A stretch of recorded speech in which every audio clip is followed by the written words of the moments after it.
série sobre os pilares da fé, e hoje nós terminamos com glória somente a Deus, ou soli Deo glória. E esse foi um dos pilares da Reforma Protestante. Nós já vimos somente a Escritura, vimos que ela é inerrante, ela é suficiente, que ela é a palavra de Deus. E quem viu as redes sociais nessa última semana, ouvindo falar sobre atualização, ela não precisa de atualização, ela é suficiente na exortação, na admoestação, no ensino, correção. Ela é um manual de conduta do cristão. Nós também vimos que Cristo é suficiente para a salvação do homem e que o ser humano não necessita de um outro intermediador, que Cristo e somente Cristo é suficiente e nada precisa ser acrescentado. Nós também vimos que o homem pecador, injusto, ele é declarado justo pelos méritos de Cristo somente pela fé, e o homem é salvo somente pela graça, uma dádiva, um presente. Foi isso que nós vimos nas outras semanas. E você que tem a sua Bíblia aí, eu gostaria de ler um texto com vocês que se encontra na carta do apóstolo Paulo aos Efésios, o capítulo de número 1, e versículos do 3º até o 14º. Efésios, capítulo 1, versículos 3 até o versículo 14. Os irmãos encontraram?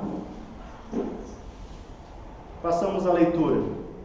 Todo louvor seja a Deus, o Pai de nosso Senhor Jesus Cristo, que nos abençoou em Cristo com todas as bênçãos espirituais nos domínios celestiais. Mesmo antes de criar o mundo, Deus nos amou e nos escolheu em Cristo para sermos santos e sem culpa diante dele. Ele nos predestinou para si, para nos adotar como filhos por meio de Jesus Cristo, conforme o bom propósito de sua vontade. Deus assim o fez para o louvor de sua graça gloriosa, que ele derramou sobre nós em seu Filho amado. Ele é tão rico em graça que comprou nossa liberdade com o sangue de seu Filho e perdoou nossos pecados. Generosamente derramou sua graça sobre nós e com ela toda a sabedoria e todo entendimento. Agora, Deus nos revelou sua vontade secreta a respeito de Cristo, isto é, o cumprimento de seu bom propósito. E o plano é este: no devido tempo, ele reunirá sob a autoridade de Cristo tudo o que existe nos céus e na terra. Além disso, em Cristo nós nos tornamos herdeiros de Deus, pois ele nos predestinou conforme seu plano e faz que tudo ocorra de acordo com a sua vontade. 12. O propósito de Deus era que nós, os primeiros a confiar em Cristo, louvássemos a Deus e lhe dessemos glória. Agora vocês também ouviram a verdade, as boas novas da salvação, e quando creram em Cristo, ele colocou sobre vocês o selo do Espírito Santo, que havia prometido. O Espírito é a garantia de nossa herança, até o dia em que Deus nos resgatará como sua propriedade para o louvor da sua glória. Amém. Queridos, a carta aos Efésios, escrita pelo apóstolo Paulo, é uma carta da prisão, que Paulo estava em Roma. Na verdade era uma casa, e essa foi a primeira prisão do apóstolo Paulo.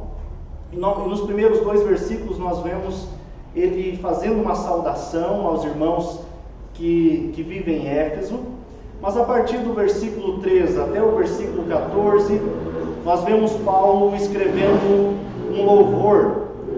Nós vemos ele fazendo um hino que nós podemos chamar de um hino trinitário, um louvor trinitário, onde nós vemos claramente a Trindade em ação, a Trindade operando.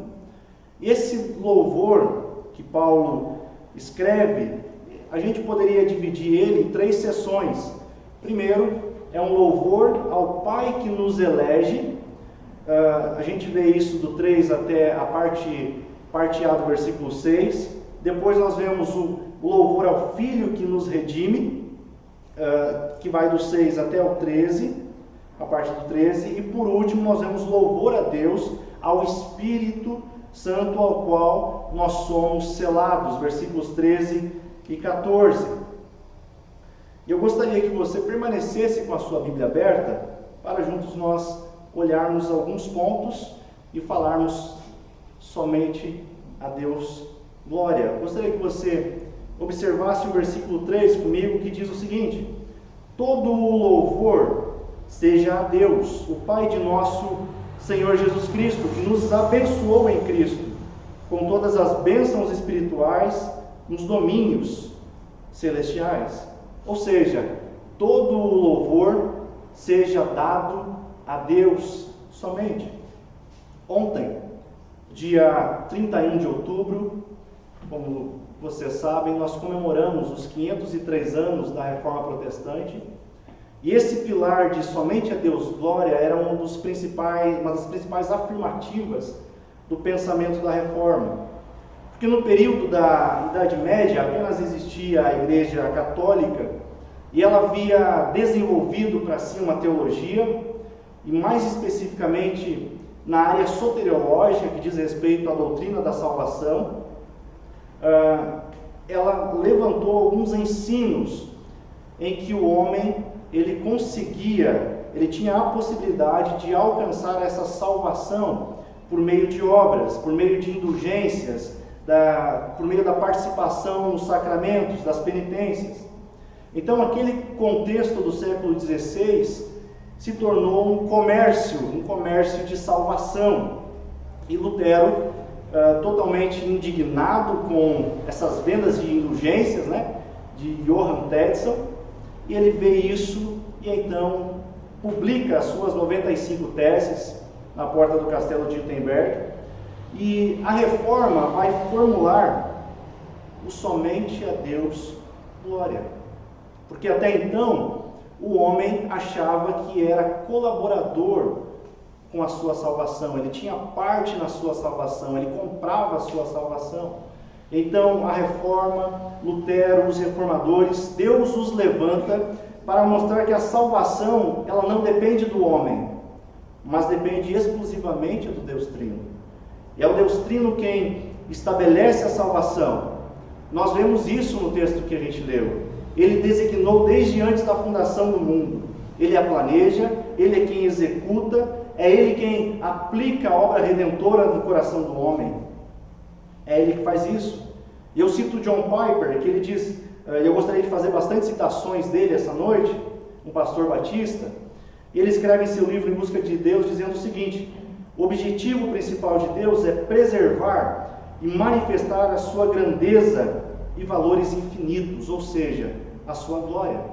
Portanto, Deus não salva o homem com base nos méritos do homem, mas por causa da sua glória manifesta. Deus nos salvou pela sua glória. Então, toda a glória deve ser dada a Deus. E esse homem, eu e você que antes não conhecíamos a Deus, a Bíblia, o próprio apóstolo Paulo, no capítulo 2, ele diz que nós estávamos mortos em delitos e pecados, que nós não tínhamos interesse algum por Deus. Agora que nós fomos alcançados por Deus, então nós temos que viver para a glória de Deus. Mas o que seria essa glória? Novamente, John Piper define muito bem dizendo que a glória de Deus é a santidade de Deus colocada em exposição. E quando a santidade de Deus enche a terra para que as pessoas vejam, ela se chama glória. Glória a Deus, basicamente, é quem Deus é na sua essência, é quem Deus é no seu caráter, na sua santidade, é o ser de Deus. Portanto, viver para a glória de Deus é uma resposta a tudo que Deus fez por nós. Por isso que o apóstolo Paulo, ciente de quem Deus é, do que Ele faz, a sua santidade, Ele escreve, versículo 3, que todo louvor seja a Deus. Mas o grande problema, e esse problema nós não encontramos somente na época da Reforma, mas muito antes, desde o Éden, e até hoje, devido ao pecado, nós enfrentamos esse problema em que os homens têm procurado buscar a glória para si. Constantemente buscamos ser o centro das atenções. O homem busca viver para si mesmo. E nós fazemos isso todas as vezes que negligenciamos o Evangelho. E a declaração de Cambridge diz o seguinte, referente a isso que nós estamos falando. Reafirmamos que, como a salvação é de Deus e realizada por Deus, ela é para a glória de Deus e devemos glorificá-lo sempre. Devemos viver nossa vida inteira perante a face de Deus, sob a autoridade de Deus e para a sua glória somente. Negamos que possamos apropriadamente glorificar a Deus se nosso culto for confundido com entretenimento, se negligenciarmos a lei ou o Evangelho em nossa pregação, ou se permitirmos que o afeiçoamento próprio, a autoestima e a autorrealização se tornem opções alternativas ao Evangelho. Quando o homem coloca a massa do bolo, digamos assim, Cristo e mais alguma coisa, quando o homem substitui o Evangelho cristocêntrico pela autoestima, pela autorrealização, ou quando o homem tenta se apoiar em uma salvação baseada naquilo que fiz ou faço, eu não estou glorificando a quem de fato deve ser glorificado. E esse é um risco gigantesco, porque as Escrituras dizem que Deus não divide a sua glória com ninguém. Portanto, somente a Deus a glória. E olhando para as palavras do apóstolo Paulo, nós vemos que a salvação, a criação do mundo, de todas as coisas, foi planejada. Existe um plano perfeito de Deus, muito antes da fundação do mundo, e que esse plano resultará em sua glória. Nós vemos nos versículos de 3 a 14, Deus Pai planejando, o Filho executando a obra da redenção e o Espírito Santo aplicando essa obra. E esse plano, como eu disse, é um plano eterno, desde antes da fundação do mundo. O louvor da glória da sua graça, antes da criação, é o plano perfeito. Eu gostaria que você visse comigo os versículos 4 até o versículo 6, que diz assim: mesmo antes de criar o mundo, Deus nos amou e nos escolheu em Cristo para sermos santos e sem culpa diante dele. Em outras versões, santos e irrepreensíveis diante dele. Ele nos predestinou para si, para nos adotar como filhos, por meio de Jesus Cristo, conforme o bom propósito de sua vontade. Deus assim o fez para o louvor de sua graça gloriosa, que ele derramou sobre nós em seu Filho amado. Observem que, mesmo antes de criar o mundo, Deus nos amou e nos escolheu em Cristo. Para quê? O apóstolo Paulo termina o versículo 4 dizendo o objetivo, que é para nós sermos santos e sem culpa diante dele. E ele diz que ele nos adotou como filhos por meio de Jesus Cristo, e ele fez dessa forma simplesmente pelo louvor da sua graça gloriosa que ele derramou sobre nós em seu Filho amado. Observe, desde antes de criar o mundo, ele está planejando toda a obra, fazendo todas as coisas com um propósito: a sua glória. Eu gostaria que você observasse algo essa noite, é que você faz parte de uma história, você faz parte de um plano maior. E nessa história não há acasos. Tudo isso foi planejado na comunhão eterna da Trindade. Você, que é um filho amado de Deus, você foi visto, amado e escolhido por Ele antes da fundação do mundo. E sabe o que é melhor? É porque não foi visto mérito algum em nós, alguma coisa boa em mim e em você. Não foi isso, mas Ele nos escolheu para o louvor da sua graça gloriosa. É o que o versículo 6 nos diz. E Deus nos escolhe, e através do seu Filho, olha o que Ele faz. Versículo 7. Ele é tão rico em graça que comprou nossa liberdade com o sangue de seu Filho e perdoou os nossos pecados. Eu não quero que você me entenda mal, mas a salvação não é de graça. Como assim? A salvação custou caro. Custou a vida do Filho de Deus. E através desse alto preço que foi pago, é que a salvação ela é pela graça. Ela não é de graça, ela é pela graça. Ela é um dom de Deus, pago pelo Filho de Deus, um alto preço. É isso que o texto aqui, liberdade e redenção, significa. É libertar alguém pelo pagamento de um preço ou um resgate. E é isso que Jesus fez, Ele nos resgatou. Ele pagou a nossa dívida, o preço dos nossos pecados. Ele pagou o preço das nossas injustiças. E sabe o que é melhor? Além de tudo isso, é que Ele nos tornou herdeiros de Deus. É isso que Paulo está dizendo. Porque Ele faz que tudo ocorra de acordo com a sua vontade. Amém? Portanto, somente a Deus glória, a gente pode dizer que Ele tem pelo menos duas aplicações principais. E a primeira é essa que nós vimos agora, que a salvação que a salvação em Cristo é Deus salvando pecadores.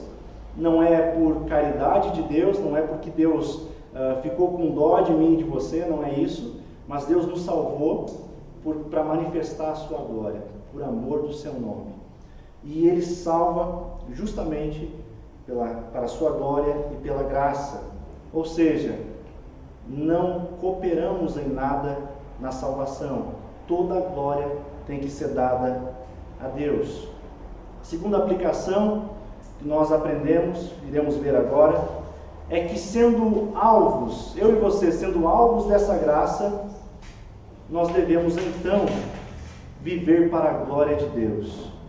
Porque este é o propósito para o qual eu e você fomos criados. Eu gostaria que você observasse comigo o versículo 12, que ele diz: o propósito de Deus era que nós, os primeiros a confiar em Cristo, louvássemos a Deus e lhe dessemos glória.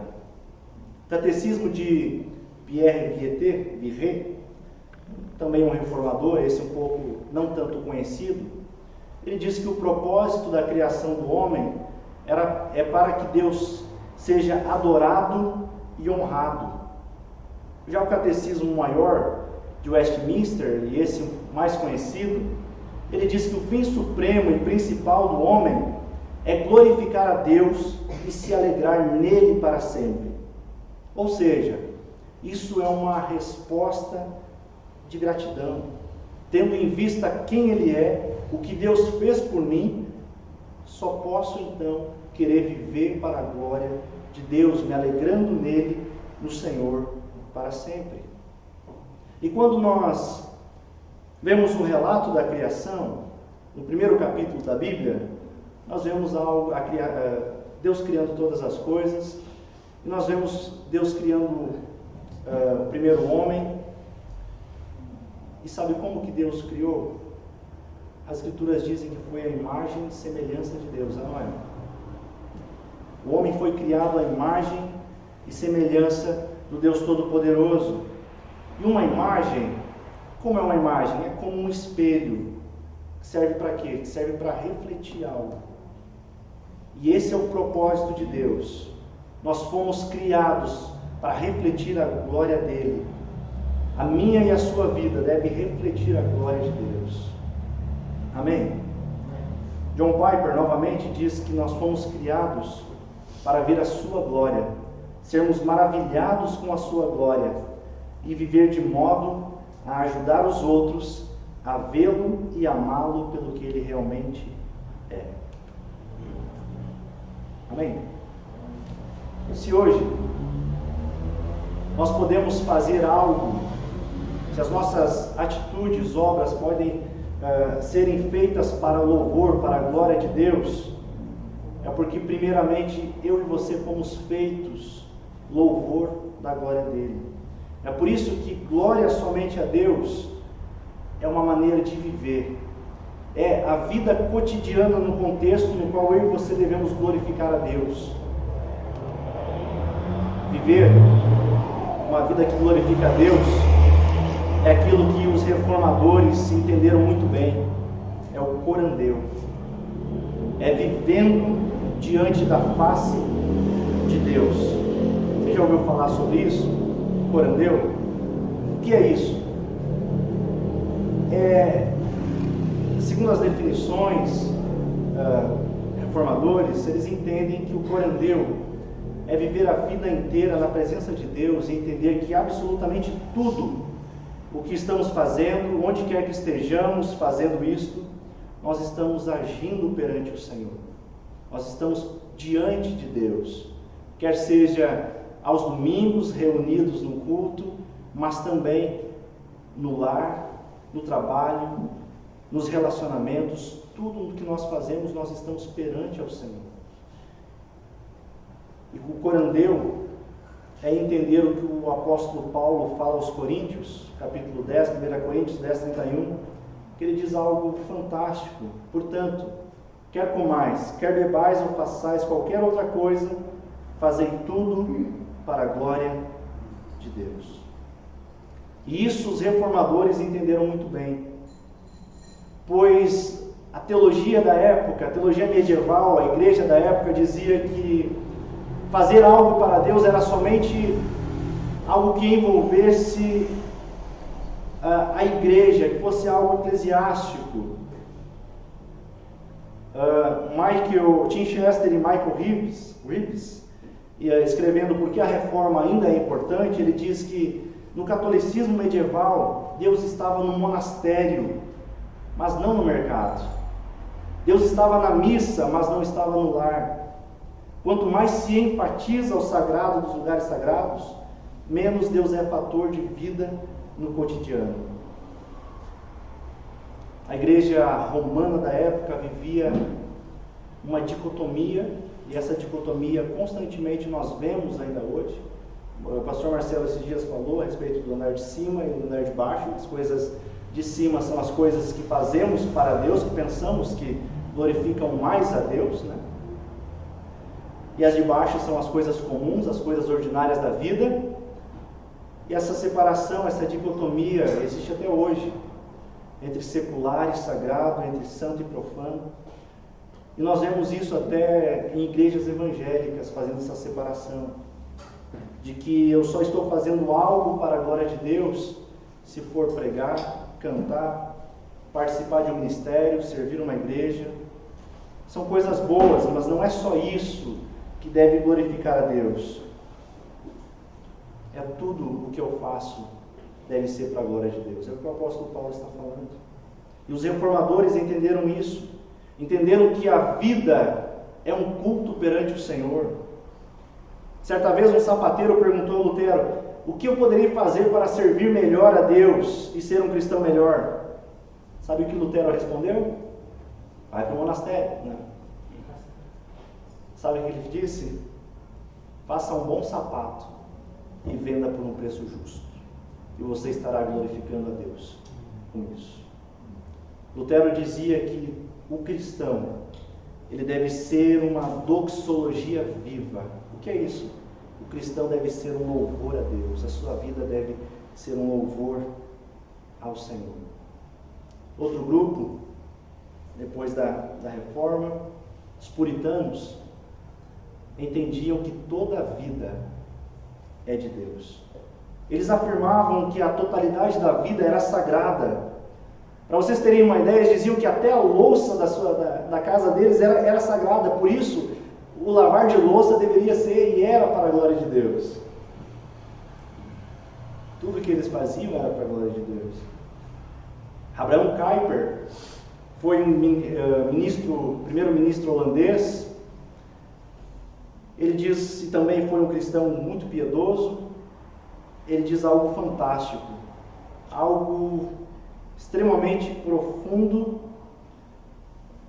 e interessante de observarmos. Ele diz assim: onde quer que o homem esteja, seja o que for que faça, ou no que aplique a sua mão, na agricultura, no comércio, na indústria, ou sua mente no mundo da arte e ciência, ele está, seja onde for, constantemente diante da face de Deus, está empregado no serviço de Deus, deve obedecer estritamente a seu Deus e, acima de tudo, deve ter como alvo a glória de Deus.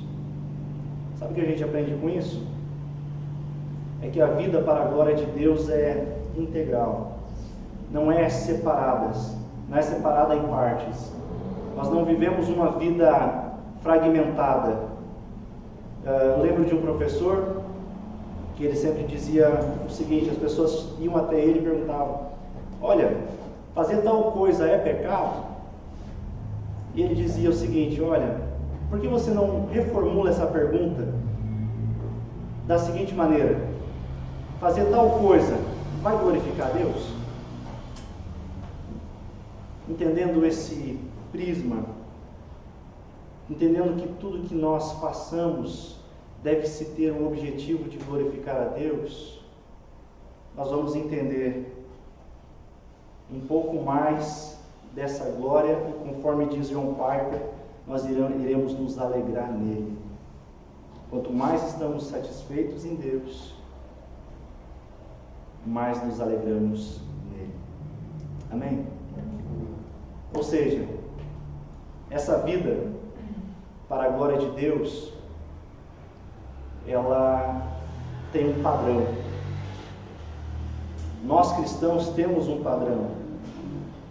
Sabe qual é o padrão? O modelo é o próprio Cristo. E quando Cristo é o modelo de toda a nossa vida, para viver uma vida para a glória de Deus, isso fará toda a diferença, principalmente na segunda-feira pela manhã. Porque nos alegramos nos domingos, temos tempo de comunhão juntos, mas às vezes quando chega a segunda nós pensamos que Deus não está no nosso trabalho, Deus não está nos nossos afazeres, mas Deus é o Deus da semana toda, porque tudo o que nós façamos tem que ser para a glória de Deus.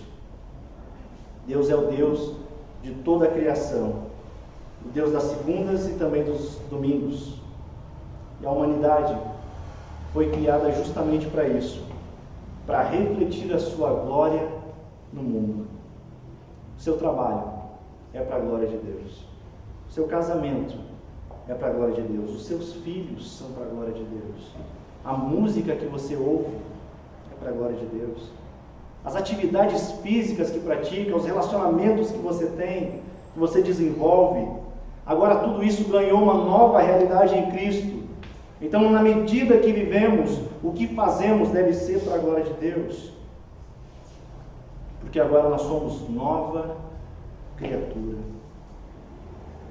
Nós ouvimos a verdade, as boas novas da salvação, nós cremos em Cristo. É isso que está no versículo 13, eu gostaria que você observasse comigo, que ele diz: agora vocês também ouviram a verdade, as boas novas da salvação, e quando creram em Cristo, ele colocou sobre vocês o selo do Espírito Santo, que havia sido prometido. O apóstolo Paulo está dizendo que nós fomos marcados pelo Espírito Santo. Você sabe o que é isso? É que você não pertence a você mesmo, você tem um dono. E o seu dono, ele é santo. E ele deseja que você seja santo e irrepreensível, conforme a gente viu no versículo 4. Por isso, ele pôs em nós uma marca dizendo: é meu, você é meu, comprado pelo sangue de Cristo. E o Espírito Santo é a garantia dessa herança, até o dia em que Deus nos resgatará como sua propriedade, para louvor da sua glória.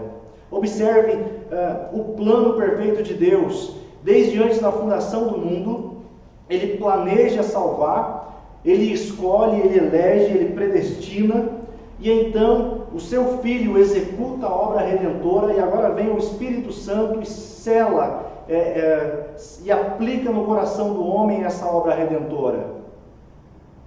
Será mesmo que o homem pode colaborar com a sua salvação? Não, nem 1%, nada. Mas note que essa salvação é algo tão gloriosa, porque ela foi planejada, ela foi executada, e agora eu e você estamos sendo guardados até o grande dia. É por isso, uma vez perguntaram a Russell Shedd: é possível um cristão perder a salvação? E ele respondeu dizendo: bem, isso depende. Como assim depende? Depende de quem te salvou. Se foi você mesmo que se salvou, então você vai perder, você pode perder. Mas agora, se foi Cristo Jesus que te salvou, essa salvação não se perde, porque você não conquistou. Quem conquistou foi o sangue de Cristo, foi o próprio Cristo.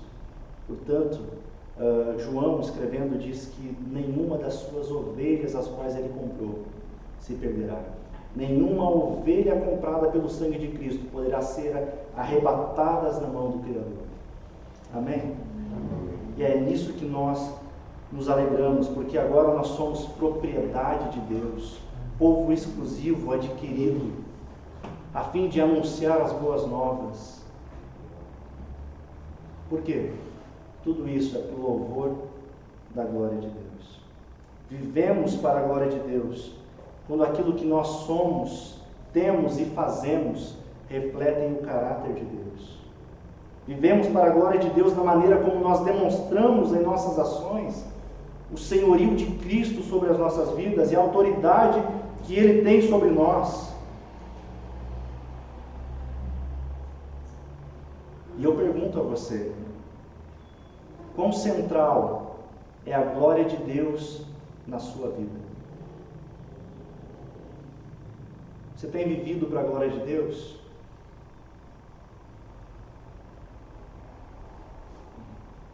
Quando a gente fala em glória de Deus, a gente pensa: se todas as coisas que eu tenho feito, glorificam a Deus, apesar de eu ser tão pecador, apesar de eu ser tão falho. Mas quando nós temos o padrão que é Cristo, o modelo que é Cristo, mesmo nós sendo tão imperfeitos e inconstantes, nossa vida toda está perante o Senhor e deve ser para a glória dele. John Piper, ele diz algo interessantíssimo ao dizer que o principal propósito de Deus é glorificar a Deus e ter prazer em si mesmo para sempre. Ou seja, somente Deus pode fazer isso, somente Deus pode glorificar a si mesmo e se alegrar nele para sempre.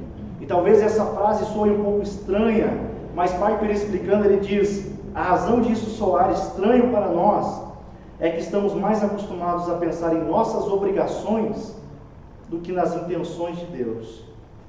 Ele faz o que quer em prol de algo maior. O que é esse algo maior? A sua glória. Amém? Amém. Esse também é o nosso propósito: glorificar a Deus. E como eu falei, quando nós glorificamos a Deus, aprendemos a glorificar a Deus, nós desenvolvemos a alegria no Senhor. Glória somente a Deus. Por quê? Porque Ele é o ser mais importante do universo. Ele nos criou para o seu louvor. Ele nos salvou para o seu louvor. Ele é soberano sobre todas as coisas. E eu e você não estamos desassistidos. Deus não criou esse mundo e deixou à mercê do homem. Isso é teísmo aberto. Nós não cremos nisso. Nós cremos num Deus que é soberano, que Ele governa todas as coisas e que Ele é o centro da história. Mas isso tem sido pervertido ao longo dos anos, porque os homens têm buscado glória para si. Os homens têm procurado buscar a sua própria salvação, buscar espiritualidade em diversas religiões, mas eles se frustram porque quando o homem tenta buscar para si salvação, o homem vive uma vida infeliz, porque nunca vai alcançar um padrão, nunca vai fazer algo que possa ser digno de salvação. Mas quando nós olhamos para a obra de Cristo, nós entendemos que tudo foi feito. Por isso, somente a Deus glória. E viver perante o Senhor é um convite para que se veja toda a terra como um teatro da glória de Deus. E ver toda a nossa vida como uma oportunidade de refletir a glória de Deus. Amém?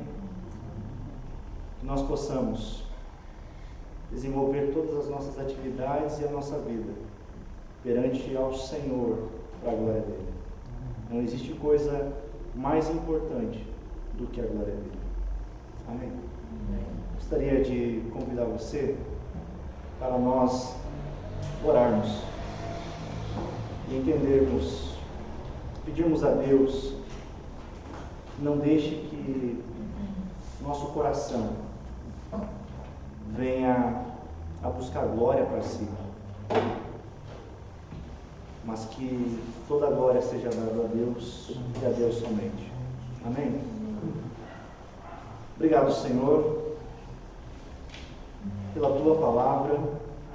Obrigado, Senhor, por ter levantado homens ao longo da história a fim de engrandecer o Teu nome e dizer que somente ao Senhor pertence toda a glória.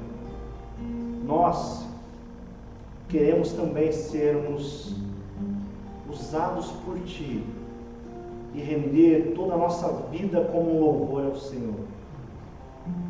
Não deixe de forma alguma nosso coração vir a perverter algo, mas nos lembra constantemente que nós somos propriedade Sua, nós fomos selados pelo Teu Espírito, nós temos a Sua marca. Não nos deixe, Senhor, de não glorificar o Teu nome. Que o Senhor seja o centro das nossas vidas, seja o centro de nossa ação, de nossos pensamentos. Onde quer que nós estejamos, que nós possamos testemunhar desta glória, que as pessoas vejam Cristo em nós. É o que nós Te pedimos. Somente ao Senhor toda a glória. Muito obrigado pelo Seu Filho, que se entregou por nós, morreu por nós, pagou a nossa dívida. Não temos do que nos orgulhar, senão nos méritos de Cristo. Muito obrigado.